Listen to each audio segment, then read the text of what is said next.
Bonjour tout le monde et bienvenue à cette nouvelle vidéo qui sera consacrée à la correction de l'exercice numéro 2 de cette fiche sur la concurrence pure et parfaite. Alors je présente rapidement l'exercice. On a une industrie qui évolue dans un régime de concurrence pure et parfaite. Et l'industrie est composée de 120 entreprises. On nous donne la fonction de coût total de chacune des entreprises composant le marché. On nous donne aussi la fonction de demande du marché qui a la forme suivante. Et puis on nous pose un certain nombre de questions qu'on va essayer de travailler ensemble. Alors on commence par la première question, déterminer la fonction d'offre individuelle.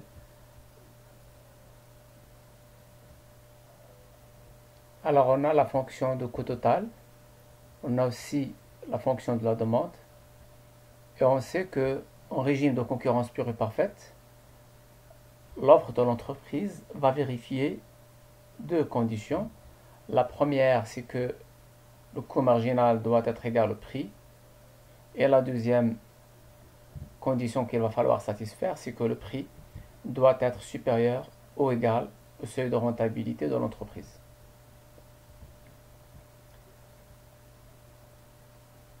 Alors on va vérifier la première condition. Coût marginal égale P implique que, alors on a déjà la fonction de coût total, on va la dériver. Je rappelle, ma fonction de coût total, elle est de 2Q au carré plus 4Q plus 162. On va la dériver pour avoir la fonction de coût marginal. Et ça nous donne 4Q plus 4.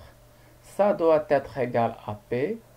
Donc à partir de là, je peux écrire 4Q égale P moins 4 et que Q est égal à P sur 4 moins 4 sur 4, c'est-à-dire 0,25 P moins 1.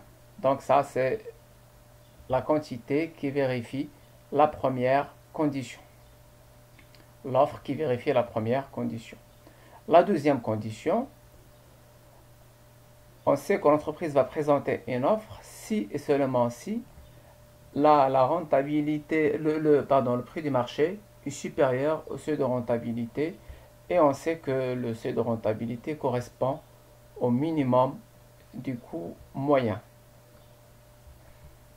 Alors à partir de ma fonction de coût total, je peux obtenir ma fonction de coût moyen. Il suffit de diviser par Q. Je prends donc ma fonction de coût total, je divise par Q. Et ça me donne un coût moyen de 2Q plus 4 plus 162 sur Q. Alors, il va falloir donc chercher le minimum de cette fonction, parce que le minimum du coût moyen, on le sait, correspond au seuil de rentabilité. Donc, on va chercher le minimum de cette fonction. Et cette fonction va admettre un minimum si deux conditions sont vérifiées. La première condition, c'est que le coût marginal, la dérivée de cette fonction, la dérivée première de cette fonction doit être nulle, et la dérivée seconde doit être strictement positive. Alors on va vérifier la première condition. Je vais prendre ma fonction de coût moyen et je vais la dériver, et je vais poser que cette dérivée doit être égale à 0. Alors je dérive cette quantité-là, la fonction de coût moyen,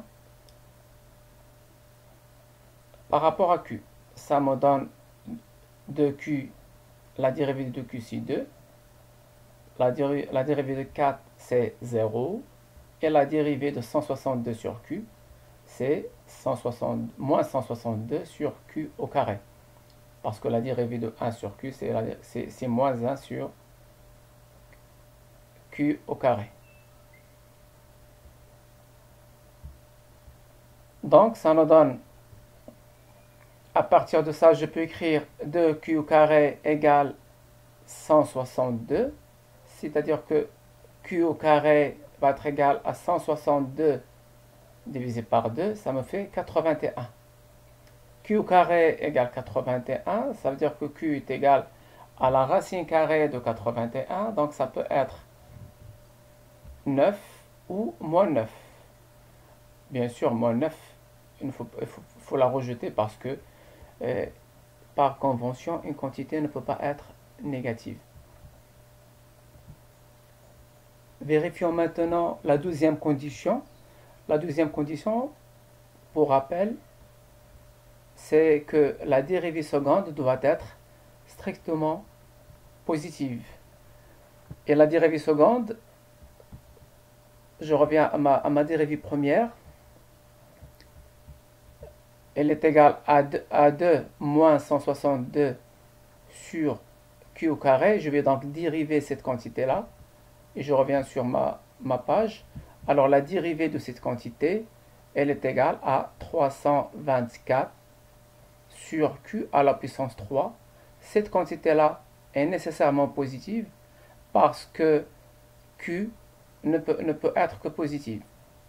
Alors, pour rappel, lorsqu'on va dériver 1 sur q à la puissance n, la dérivée de 1 sur q à la puissance n est égale à n sur q à la puissance n plus 1. C'est ce qu'on a fait ici. Donc 162 sur q au carré est égal à 162 fois n qui est égal à 2 sur q à la puissance n plus 1, c'est-à-dire q à la puissance 3. Ça me fait 162 fois 2 sur q à la puissance 3, c'est-à-dire 324 sur q à la puissance 3. Alors, l'extrémum qu'on avait calculé tout à l'heure est bel et bien un minimum parce que on a vérifié que la dérivée seconde était positive. Donc, Q égale 9 est l'offre minimale que peut faire l'entreprise.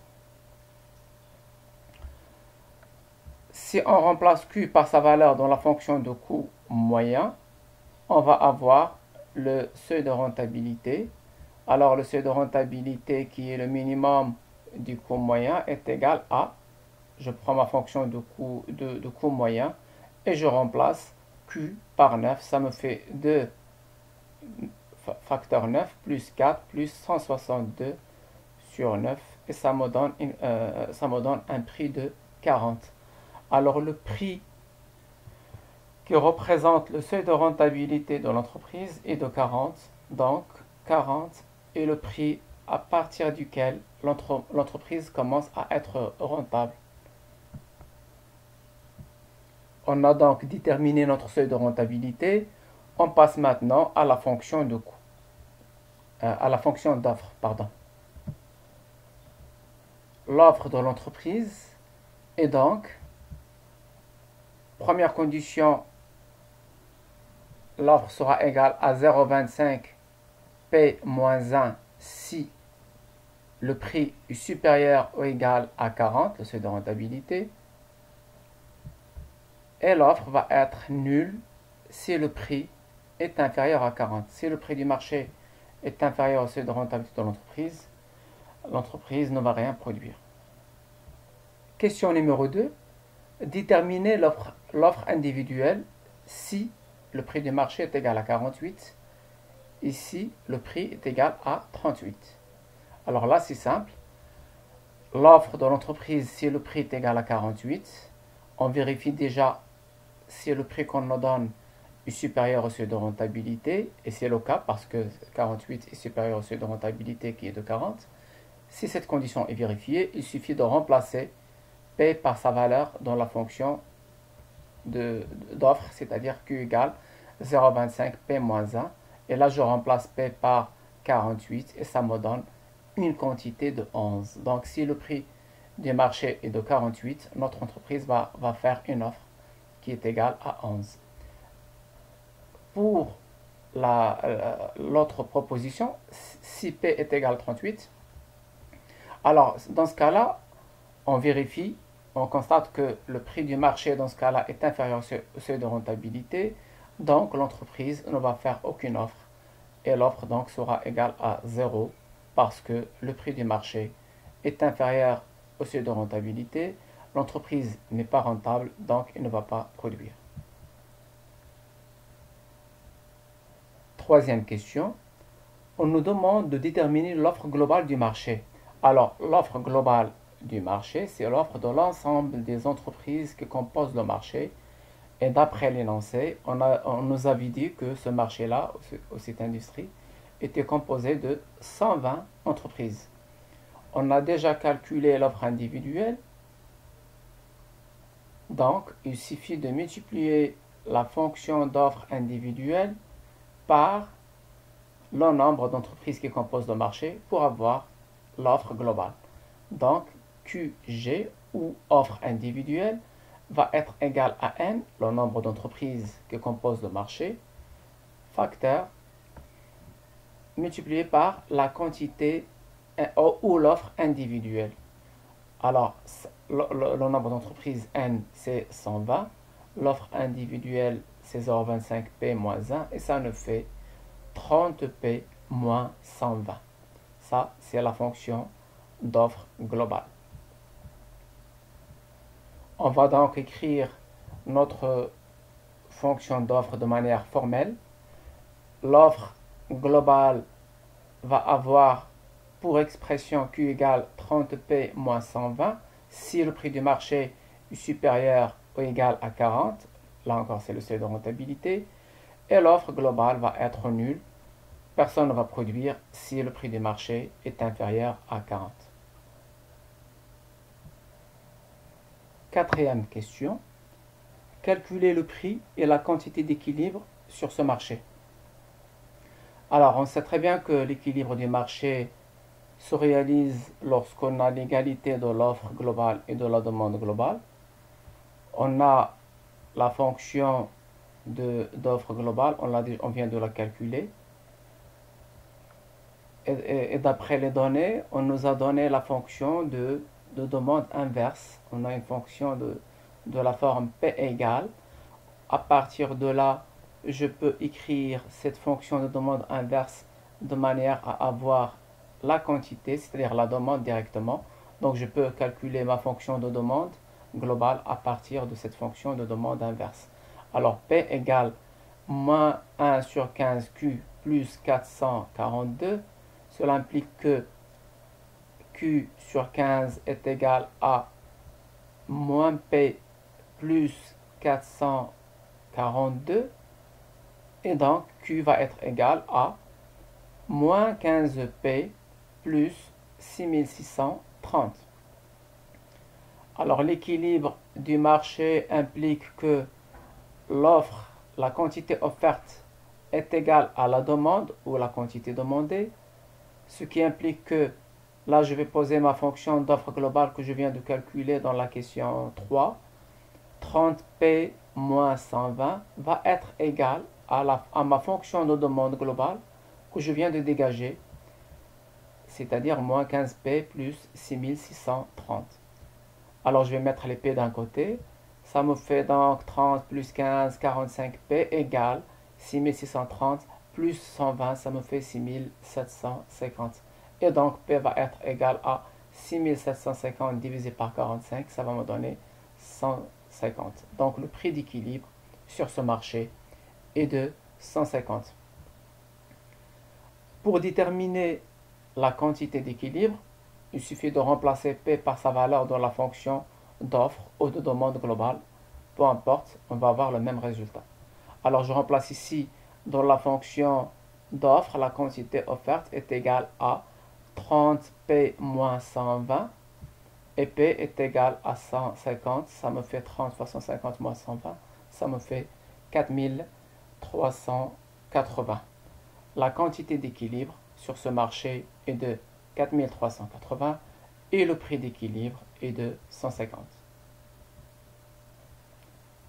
Question numéro 5.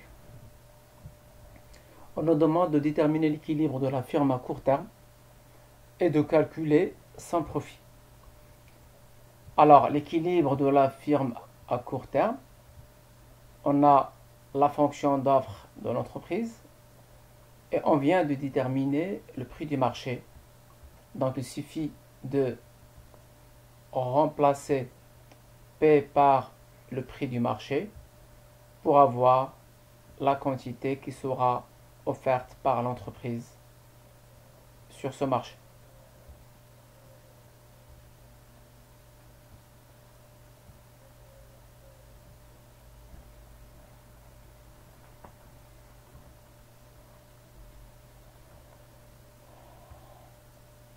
Alors, la sixième question, elle nous demande de déterminer l'équilibre à long terme au niveau du marché et au niveau de l'entreprise. On sait que à long terme, le profit va disparaître. Alors là, il faut faire très attention, il s'agit du profit au sens économique et non pas au sens comptable. Lorsque les économistes vous disent un profit nul, ça veut dire que l'activité de l'entreprise permet de rémunérer le travail et le capital de l'entreprise à sa juste valeur. Lorsqu'on vous dit un profit positif, les économistes entendent par ça en fait un surprofit ou une rente, c'est-à-dire un profit exagéré. Alors pourquoi? Parce que dans ma fonction de coût total, on a dans la fonction de coût total c'est LPL plus KPK, et dans le L, on a la rémunération de tout le travail effectué par l'entreprise, par les travailleurs de l'entreprise, y compris le travail des propriétaires de l'entreprise, entrepreneurs individuels. Et dans la fonction et dans la partie capitale de cette fonction de coût total, K, dans le cas on a aussi la rémunération dans le KPK, on a la rémunération du facteur capital de l'entreprise. La rémunération a une valeur normale à la valeur du marché. Une rémunération normale. Alors, si on intègre dans cette fonction de coût une rémunération normale du capital et une rémunération normale du travail, il est normal que le profit soit nul. Si, après avoir rémunéré de manière normale le travail et le capital de l'entreprise, et que malgré tout ça, malgré ces éléments de coût total, l'entreprise arrive à réaliser quand même des profits, ça va être un profit qui va au-delà de la juste rémunération du travail et du capital. Donc ça va être un surprofit ou un profit un peu exagéré ou une rente, comme l'appellent les économistes. Parce que là, il faut faire la distinction entre l'acception économique et l'acception comptable de ce terme de profit. Pour les économistes, ils utilisent la notion de coût d'opportunité pour rémunérer à sa juste valeur et le travail et le capital. Donc si après tout ça, on a un profit, c'est un profit qui dépasse ce qui est nécessaire pour rémunérer le travail et le capital, et donc c'est un profit exagéré. Donc à long terme, le profit va disparaître, elle va être nulle. Pourquoi? Parce que si à court terme vous avez un profit positif, ça veut dire que l'activité, le secteur d'activité de l'entreprise est très rentable. Donc, naturellement, les entreprises seront attirées par ce secteur. Elles vont chercher à investir dans ce secteur-là qui présente une rentabilité élevée. Et donc, plus les entreprises vont venir sur ce marché, plus elles commenceront à produire, l'offre va augmenter, les prix auront donc tendance à baisser et le profit aura tendance à baisser. Et petit à petit, le profit positif qui était attractif commence petit à petit à disparaître et en ce faisant, le profit baisse et il tend vers zéro.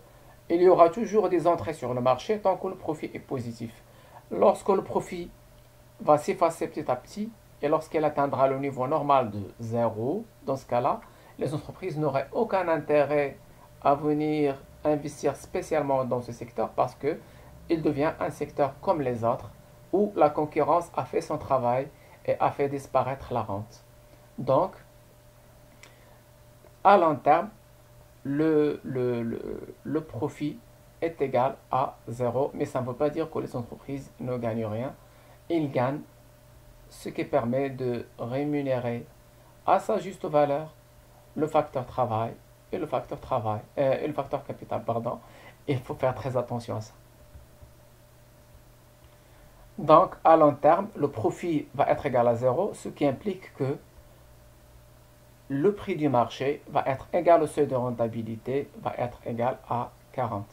On a supposé que les fonctions de coût ne vont pas changer. Alors, on va maintenant déterminer l'équilibre à long terme. L'équilibre à long terme,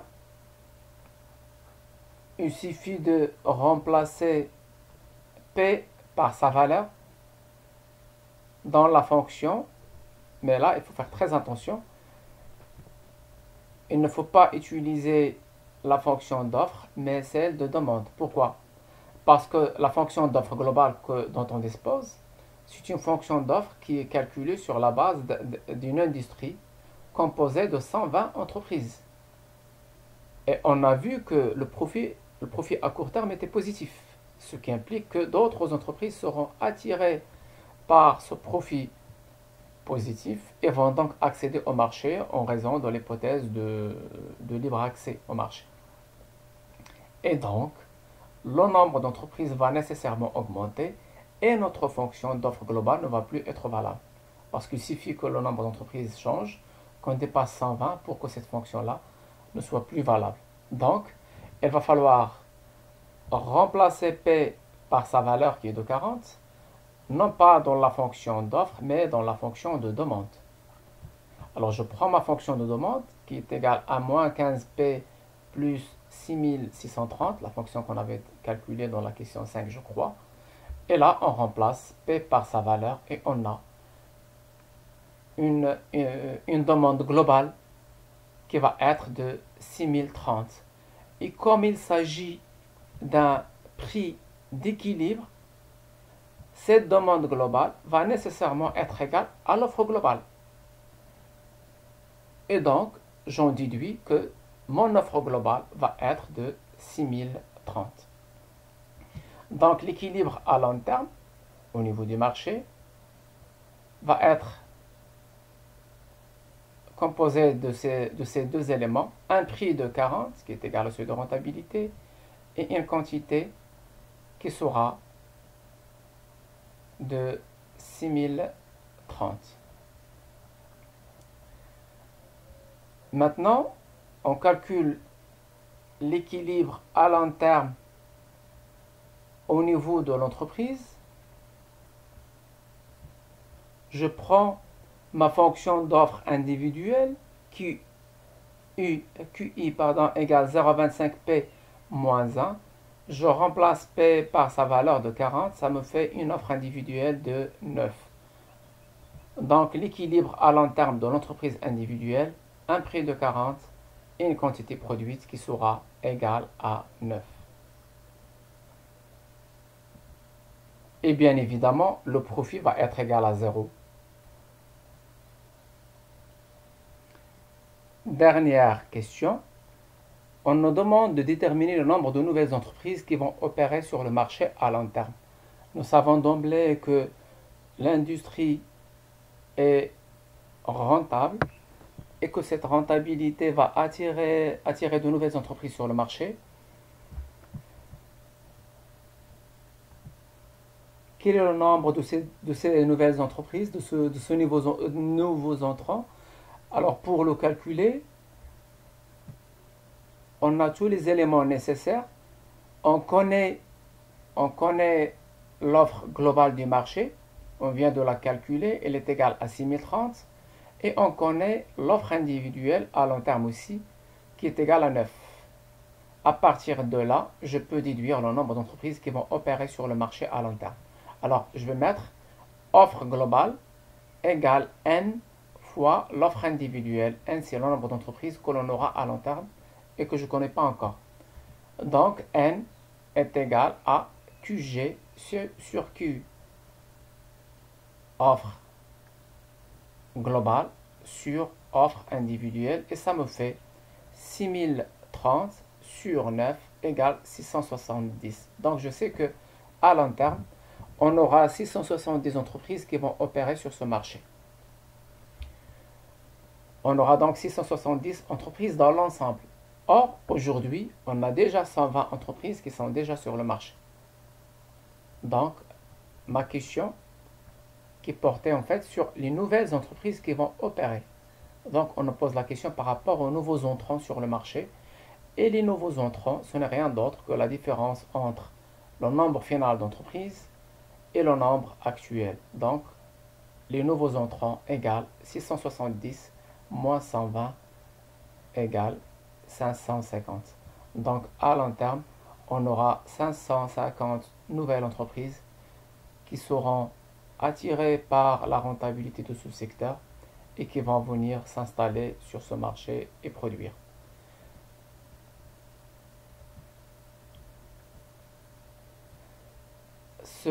Cet exercice donc prend fin. Merci pour votre attention et à la prochaine.